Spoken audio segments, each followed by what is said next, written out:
In this video, I will show you how to cut shape in Illustrator. We start by opening a document in Illustrator, and to cut any figure, the first step is to use the toolbar to create the base shape. We select the rectangle tool and right-click on it to display the full list of shapes. In my case, I choose the ellipse tool. Then I click anywhere. While holding the mouse button, drag outward until the ellipse reaches the desired size.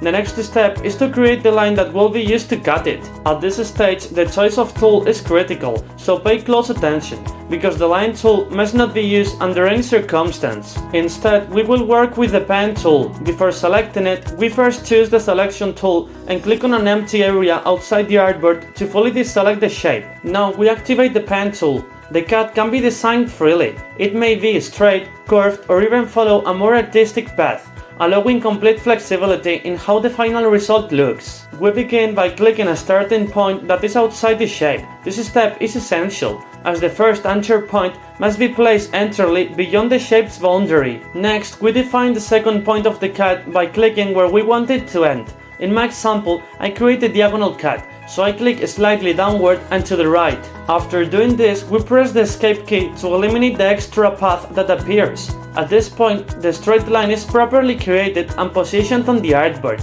This method works for a straight cut, but since I want a curved one, I press Ctrl-Z to undo the process back to the moment when the first point was placed. To create a curved cut, we set the second point and then, without letting go of the mouse, drag to control the curve until it matches our preference. Once satisfied, we release the mouse to lock it in place. Then we press the escape key again to remove the unnecessary extra path.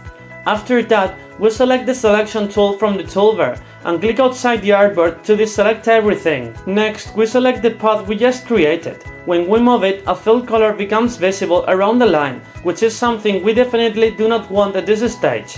This fill must be removed. Otherwise, the shape will be divided not only along the black line, but also along the red filled area surrounding it. To fix this, we click on the fill box located on the far left of the top menu and choose the no fill option from the color panel. Then, once only the path remains, we press Ctrl-A to select all elements. Then we go to Window, open Pathfinder, click on Divide, and that's it.